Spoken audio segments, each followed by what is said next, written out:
And wow, in the near future guys, talaga magkakaroon ng mga positive changes, no? Sa buhay nyo, you are working towards mga blessings, mga kapiksi, no? Malayo pa, pero malayo na rin yung nararating nyo sa buhay. Pero kung malayo pa, at least move forward lang mga kapiksi, kasi positive change and bright future yung nag-aantay sa inyo. Kung napapansin nyo guys, ito, ayan o, diba? Sun energy yan, and yan yung energy ng blessing. So yung mga pagbabago na gagawin nyo sa buhay nyo, magdadala yan ng siksik, liglig, at nag-uumapaw na blessings.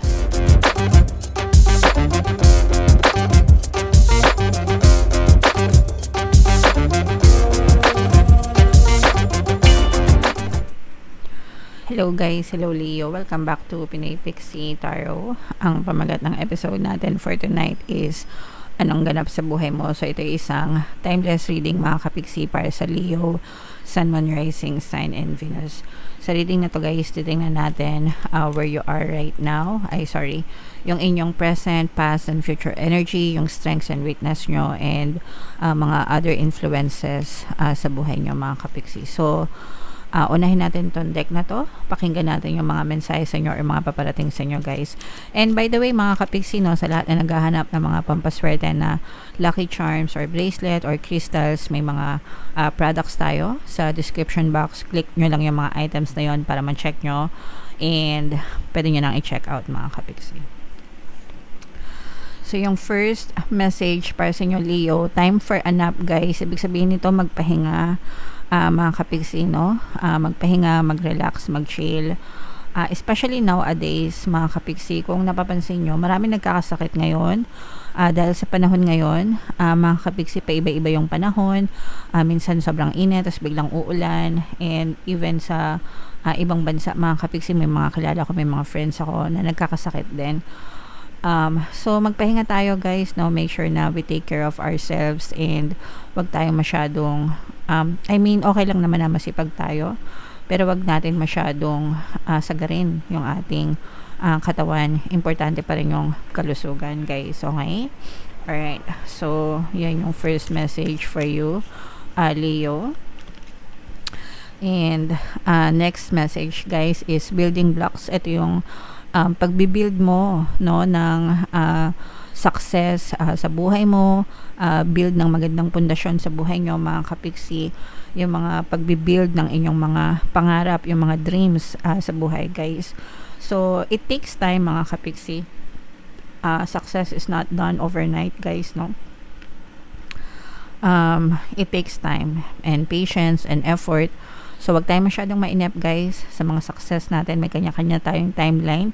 Depende sa effort natin, depende sa tiwala natin, sa pagdadasal natin, and sabayan ng positibong mental diet guys. Kapag sabay-sabay yung ginawa yun, mas mabilis na sa-success kayo sa buhay nyo, no? Iwasan nating manega, iwasan nating mainip, maatat, kasi yun yung mga nagiging balakid, nagkakaroon tayo ng resistance mga kapiksi, lalo na yung nagmamadali. Yung mga nagrereklamo sa buhay, no, lalo nyo lang pinapatagal yung pag-success nyo sa buhay mga kapiksi, okay? And eto naman, wow, new life, new beginning, bagong pag-asa, diba, bagong journey. So i-mind-mind nyo na yan guys sa comment section. And araw-araw guys, binibigyan tayo ng chance ng universe to live the life that we want using our imagination guys, no. So yung physical reality, yung ating 3D, susunod lang yan. Depende kung ano yung finofocus ng energy natin araw-araw sa isip natin. So kung gusto natin ng magandang buhay, maayos na buhay, payapa, masaya, masagana, araw-araw tuwing gumigising kayo, dun kayo mag-focus, i-focus nyo yung isip nyo sa ganong klaseng pamumuhay para lalo kayong sumagana mga kapiksi, or you get to live the life that you want guys, okay? So ito guys, i-mind-mind nyo na yan, new life, new beginning, new journey, itong success, no, pag-build ng success, i-mind-mind nyo na sa comment section. So tingnan natin Leo, yung energy nyo. Shuffle ko to guys, habang sinashuffle ko to, panoorin nyo muna yung video natin regarding sa ating paano mag-manifest ng abundance video course. Kapiksi, sawa ka na ba sa mga struggles at hirap sa buhay mo? Masipag ka ba at masikap sa buhay ngunit hindi ka pa rin umaasenso? Ilang beses ka na bang nag-attempt magnegosyo at mag-invest pero palagi ka pa rin nalulugi? Sa pagkakataon na ito ay maaaring may subconscious beliefs ka na nagiging balakid sa iyong pag-unlad at pagyaman. Introducing, paano mag-manifest ng abundance video course. Dito ay matututunan mong ma-overcome ang mga balakid mo para tuluyan ka ng umunlad, umasenso, sumagana, maging matagumpay, successful at maswerte sa iyong kabuhayan, pera, trabaho, negosyo sa lapi at kaperahan ng bonggang-bongga. Dali, mag-send na ng email sa pinoypixie@gmail.com at simulan na ang iyong pagyaman ngayon. Alright, so sa lahat ng gusto mag-avail ng course guys, naka-flash sa screen nyo. Una, meron tayong paano mag-manifest ng abundance video course. Meron din tayong paano mawala ang third party at magkaroon ng harmonious na relationship. And meron din tayong paano pabalikin si ex, revise breakup. Sa mga interesado guys, mag-send lang kayo ng email sa pinoypixie@gmail.com. So, Leo guys, kayo ay na-represent ng King of Wands sa ating spread mga kapixie. So, kung ano na lang yung makaresonate guys, take that message kasi hindi lahat ng mensahe magre-resonate. And again, paalala sa mga gusto mag-purchase ng mga lucky charms, lucky bracelet, check nyo lang yung description box mga kapixie. Wow! So, this is your present energy guys, no? Yung present energy nyo, punong-puno kayo ng kaligayahan, pagmamahal. This is abundance of love and happiness sa relationship nyo. Pwedeng sa family, sa friends, mga kapixie, pwede rin sa iyong partner o specific person. Pero in general guys, no? Punong-puno kayo ng pag-ibig, kasiyahan sa buhay nyo mga kapixie. So, napakagandang energy nito kasi parang yan yung foundation ng energy nyo mga kapixie. Yung greatest strength nyo, guys, is marunong kayo mag-decide, no? Yun yung one of your greatest strength is marunong kayo mag-decide kung ano yung makakabuti para sa inyo. At saka pag nag-decision kayo, mga kapixie, parang iniisip nyo kung ano yung makakatulong hindi lang para sa iyo, kundi para sa lahat ng tao sa paligid mo, like your family, ganyan yung mga mahal mo sa buhay. At saka marunong kayong gumamit guys ng mga resources sa paligid nyo, no? Yung mga ibig sabihin ng resources, yung mga pagpapala mo, yung mga binibigay sa'yo ng nasa taas, ginagamit mo siya sa maayos and mabuting paraan mga kapixie. So yan yung greatest strength nyo guys. Yung inyong weakness naman, this is a water sign energy, Cancer, Pisces, Scorpio. For some of you, pwedeng isang tao yung weakness nyo, no? Kahinaan nyo, ibig sabihin. For some of you naman, mga kapixie, as a weakness, parang masyado kayong emotional, nagiging overly emotional, parang mga emo, ganyan. Sensitive in a negative way, mga ganyan. Parang nagiging balat sibuyas, yung mga ganun. So, yun yung mga weakness nyo naman, mga kapixie. So, kailangan nyo siyang ma-overcome. Kailangan medyo matatag tayo, guys, no? Huwag tayo masyado maging emo sa buhay natin, mga kapixie. Wow! Ito naman yung thoughts nyo, guys, no? Yung sa isip nyo. Yung paikot-ikot sa isip nyo is financial gains, mga kapixie. Ibig sabihin, gusto nyong magkaroon ng karagdagang kita, karagdagang income, karagdagang pera na pumapasok sa buhay nyo. And syempre guys, kapag nag-focus kayo dito, ma-attract nyo to sa buhay nyo. Again, whatever you focus on, yun yung magmamanifest. So, especially sa isip nyo guys, kapag nakafocus kayo dito, definitely, pwede itong ma-push out sa inyong physical reality. So, yeah, focus lang guys, no? Maraming pamamaraan para magkaroon tayo ng mga extra income, di ba? Bukod sa mga money affirmations, money come to me, palagi ako may pera, palagi ako may nagkakapera, I'm the king of abundance, I'm the queen of abundance. Palagi nyo lang sabihin yan guys. And of course, yung effort nyo sa inyong physical reality, kailangan align dun sa desire nyo, okay?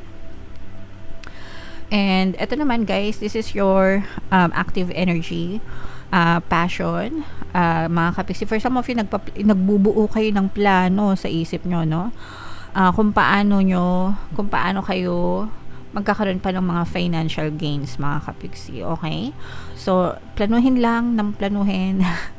Mas maganda may plano guys kaysa sa walang plano. Kasi pag may plano kayo, mamomonitor nyo yan, matatrack nyo yung progress nyo, makikita nyo kung talagang umuunlad kayo or umaasenso. Kaysa dun sa mga walang plano na kung ano na lang yung mangyari, di ba? Bahala na si Batman. Kaya minsan yung iba, parang routine lang, na-stuck lang yung buhay nila, kung ano yung buhay nila 5 years ago, 10 years ago, yun pa rin yung buhay nila ngayon. dahil hindi sila nagpaplano. And okay lang naman yun guys kung comfortable na kayo sa ganyang buhay. Pero if you want more, 'di ba? If you are aiming, 'di ba, for the highest good ng buhay nyo, syempre mas maganda may plano guys, okay? And this is more on your realistic approach mga kapiksi. Ito guys talagang pagkilos para sa inyong recovery, no? Ito yung realistic approach nyo mga kapiksi. Talagang yung iba sa inyo, kilos kung kilos para makarecover, para makabangon, para magkaroon ng financial gains. Especially guys kung talagang na problema kayo sa buhay, no? Marami kayong pinagdaanan, may mga failures kayo, nalugi, ganyan, bumagsak dahil sa mga problema. So, this is the best time para bumangon kayo, para makarecover kayo sa buhay nyo mga kapiksi. And this is more on emotion naman. Ito guys, hinay-hinay lang, no, sa inyong mga nararamdaman mga kapiksi. Yung emosyon natin palaging sumusunod dyan sa ating isipan guys, okay? So kailangan maganda din yung pattern of thoughts nyo para maganda din yung nararamdaman nyo.